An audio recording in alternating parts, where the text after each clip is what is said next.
Respect the sanctity of the Senate. Leave now or you will regret it. You know I cannot do that. They can't do it because they have a sense of duty and honor. We've been waiting for you. I hoped you wouldn't come. Foolishly, perhaps. Whatever's necessary. You have already crossed the first line. I will not let you cross the last. I do remember what you did for me, and I'm grateful for that. Maybe you're right. But what you're doing here now, it's not right. Not even your reason for doing it is right. I have to stop you. Perhaps you're right. I don't know anymore. His confidence is wavering. Keep pushing him. I think he can be convinced.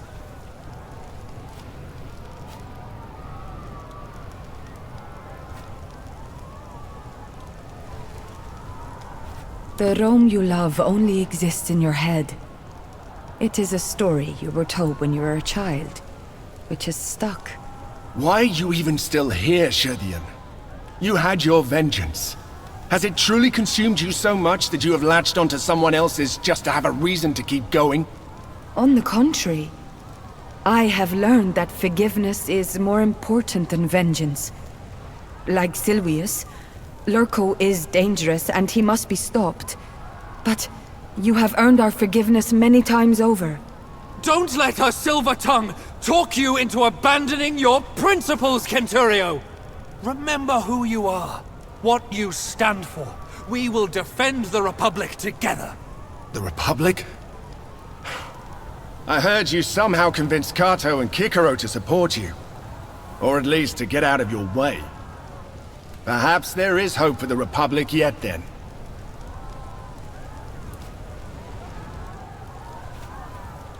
I believe that. If anyone can keep you in check, it will be Kikoro. Very well. I shall fight with you. But know this. The moment you turn into a tyrant, I will be the first to stop you. Never trust a traitor, my father used to say. This will not change anything, you know. Just give up. I will let your friends go, and grant you a merciful death.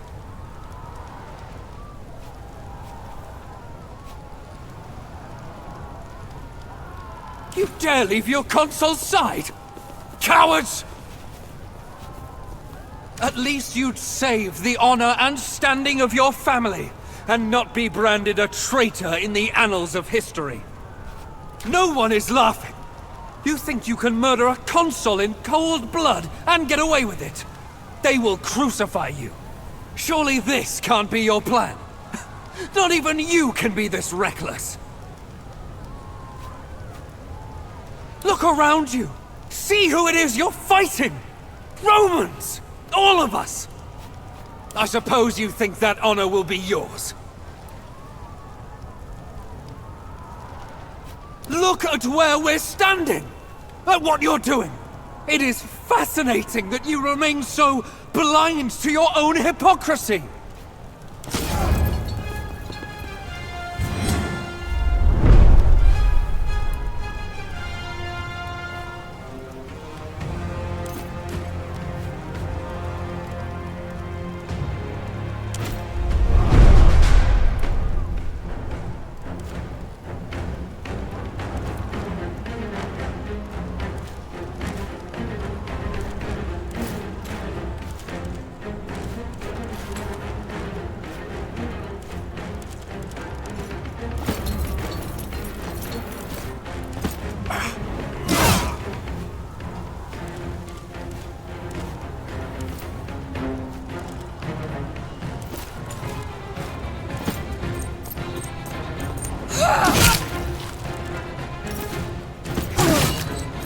They always underestimate me.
There was no glory in this battle. Maybe we have gone too far. History will not judge us kindly for this. Come on, let's deal with that son of a dog.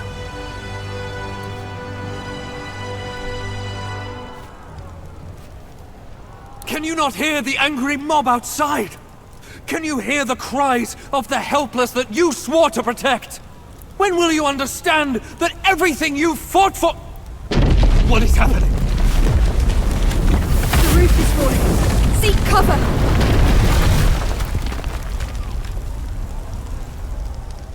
The fury of the gods. Is everyone all right? We're all fine, but not everyone in here was so lucky. We have to get out of here. Good. One final push. You mad woman! Will nothing make you see reason? Come then!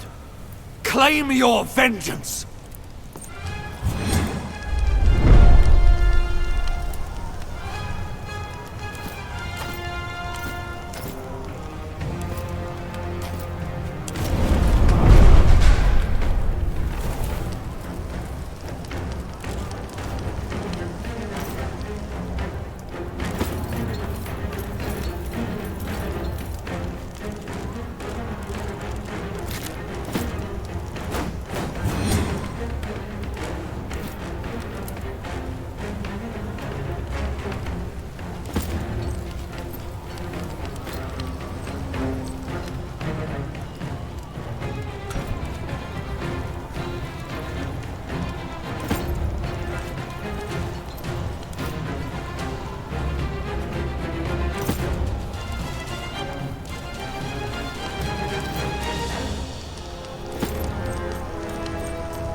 Lure them closer. I'll shoot as soon as I see them. The future of the world is at stake! Rome is a beacon of light in a vast dark sea of barbarism! Your arrogance is boundless. You have visited the lands outside Rome, yet you have never truly experienced them.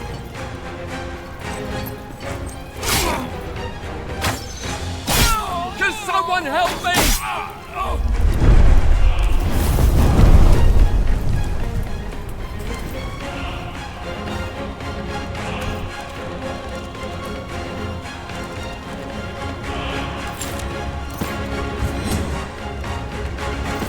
We can still win this, can't we?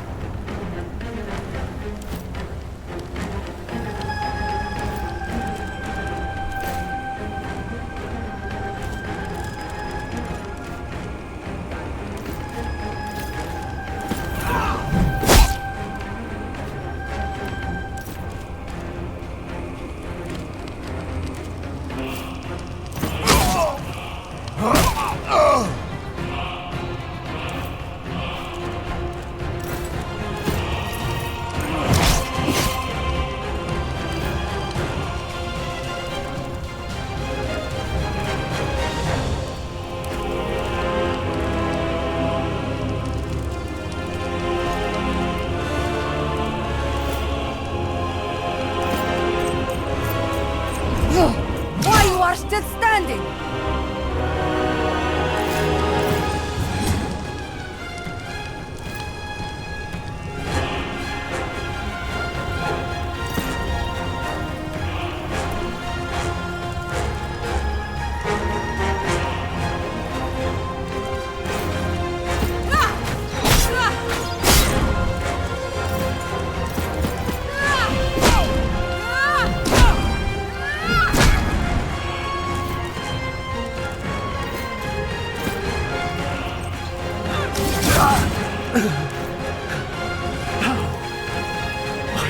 I will kill all you sisters! Must I win this by myself?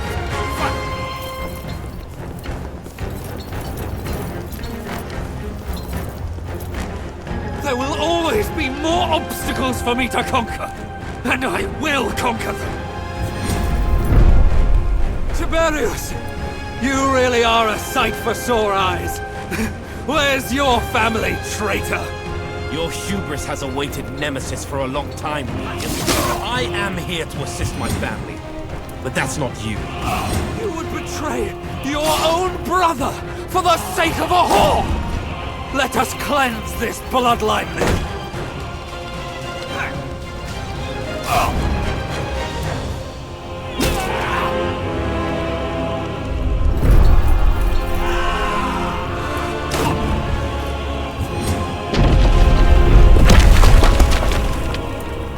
I've had enough!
I request some help, please.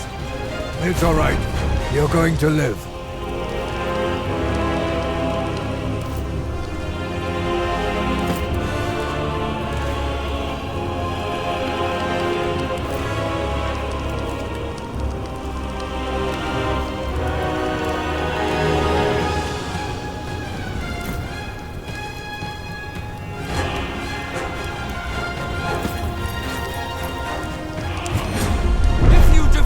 Today, you will only have to take my place. Without true leadership, the Republic will be destroyed. So what? She will be a far better ruler than you. Long live the Empress of Rome!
Silent all of a sudden, huh?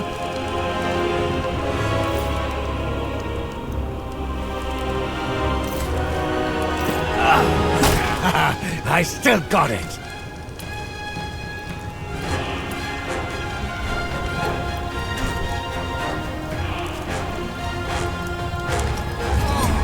You still think this is all in service of common greed? Everything I did was for Rome! I know you believe that to be true, brother, but I've seen firsthand your avarice.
Fall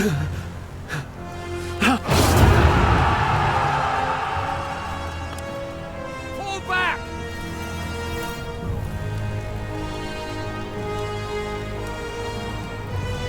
You've been dreaming of this since the day your father died. By Jupiter's beard! When will you finally understand it never was about you or your sad excuse for a family? I had plans. Great plans for Rome. The Republic is crumbling, but the establishment always hates the revolutionary. Your father was a spy, a tool of the state. He fought for the status quo. I was forced to eliminate him to save Rome. Maybe. What's clear is that somebody must take charge. The point was never becoming the king. It was that Rome needed a king in the first place. Someone who could cut through the endless dogshit coming out of the Senate. The blatant tribalism, the spiteful self-sabotage, the bribery and greed. We need someone who is willing and able to make difficult and unpopular decisions.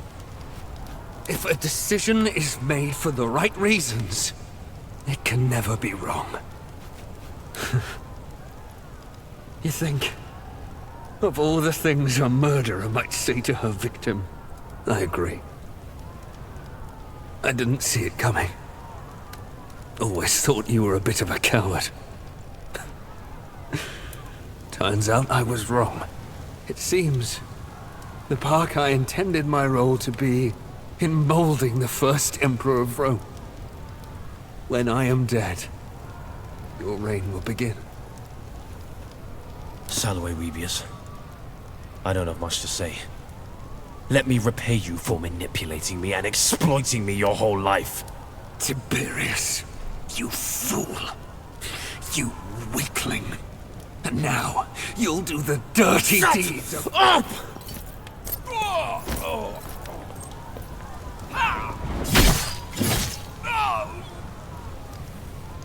It's finally over. It almost seems unreal. The beginning of what? You have violated every single rule we set out to protect in the first place. You have killed Romans. Senators, even. There's one thing you get to decide for yourself now. We must submit ourselves to the judgment of the Senate, as we discussed. Only then can we begin to undo some of the damage we have caused. Are you stupid? Did you hit your head in battle? We will all be killed. Not all of us.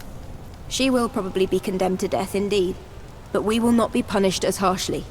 We should not get punished at all. We should take over Rome and live like kings. The Anira is right. Surrender will only lead to execution. But, Magister, surely morals dictate that she should surrender.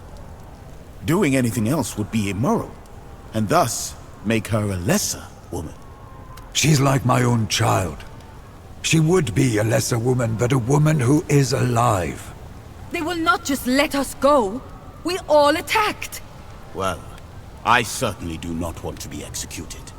May I remind you what you have just said about the expected behavior of a moral individual? I don't consider myself a particularly moral man yet. I don't care about the philosophy of it. If you stay here, more people will die and the chaos will never end. We don't have to turn ourselves in if you're afraid of the consequences. I'm sure Cleopatra will protect you if you flee to Egypt. Don't do this. I'm warning you. I did not help you stop a would-be king, only to replace him with another. My debt to you is repaid. I certainly don't owe you any support if you try to overthrow the Republic. It's clear there is no changing your mind. Perhaps this was your goal all along. Well then, this is goodbye. For what it's worth, I hope you rule the city well. Wale. Wale, my friends. Take care of her, Tabat. You are always welcome here. If you change your mind,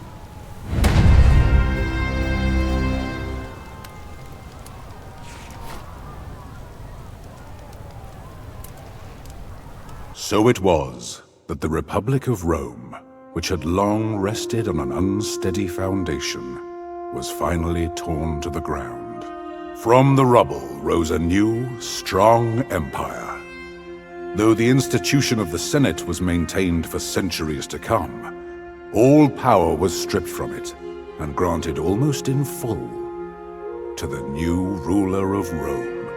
Perhaps it was fitting that a society which had always been built on patriarchal virtues was in the end undone by a woman. As much as the old guard loathed her, the first empress was beloved by the people of Rome, for whom life universally improved under her rule. As she built Rome up from a regional power to an empire spanning the continent, she came to be revered almost like a goddess. Old Cineros, the most beloved Servus of the Empress. Though he was free, he would not leave the side of his domina until the day he died. He lived many more years in luxury and leisure, with access to the finest works of philosophy and visited by great scholars from near and far. Freed of his domestic duties, he even found the time to author a great work of his own, a treatise on the topic of regret and forgiveness. Though its contents are lost to time, we must imagine that its completion brought him great satisfaction.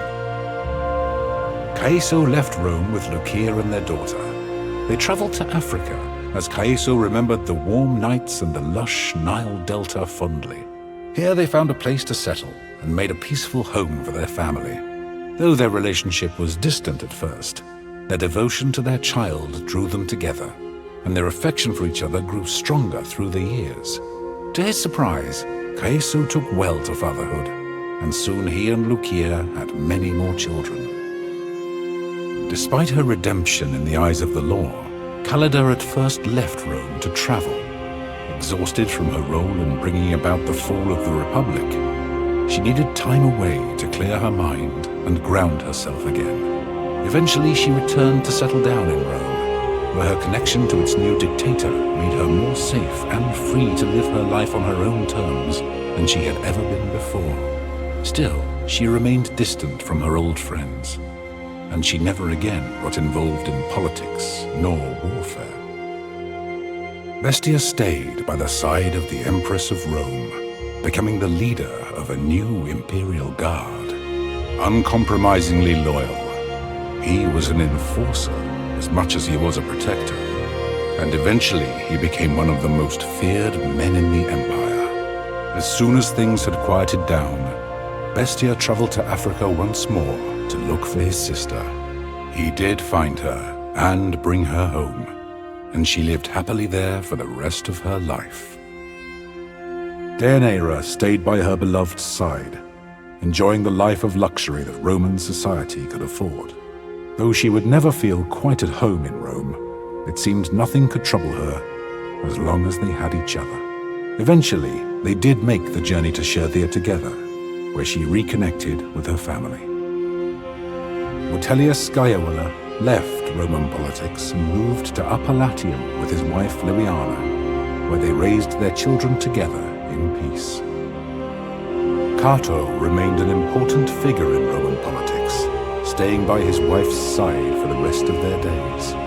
Though they did not always share the same views on matters, he remained her staunchest supporter and a key figure in cementing her influence throughout Roman society.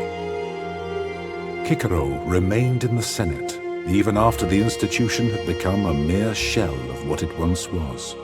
He saw his purpose as the voice of dissent, the most prominent leader of the opposition to Rome's new ruler. Though it could be argued that he was unsuccessful in saving or restoring the Republic, there is little doubt that his work brought about a more just empire.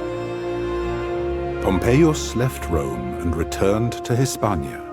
There he became the focal point of an effort to wrest Rome once more away from its new ruler, with an eye to restoring the lost Republic. The great general and his supporters raised 10 legions and marched upon Rome, where they were destroyed in a humiliating defeat. Pompeius then fled to Egypt, where he was murdered by an unknown party upon his arrival. With Mithridates dead and his sons lacking his ability to rule, Pontus was soon annexed by Rome. The region never again rose to prominence. With Zenobia in charge of Mysia, it became once more a peaceful part of the Roman province of Asia Minor. With her focus on trade and strong ties to the neighboring regions, her people enjoyed a period of great prosperity.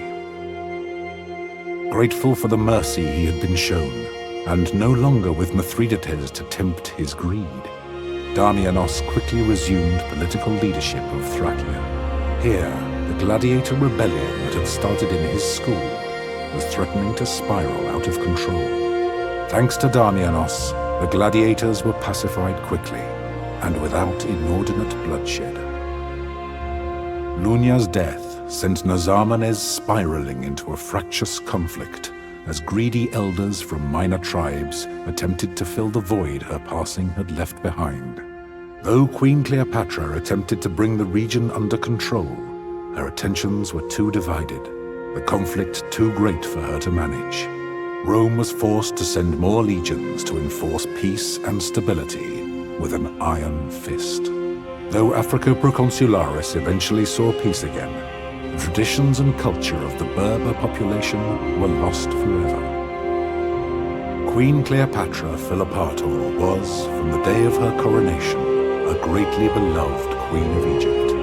Revered and admired by the population, she spent many of her days traveling up and down the Nile to visit her subjects and address their troubles and concerns.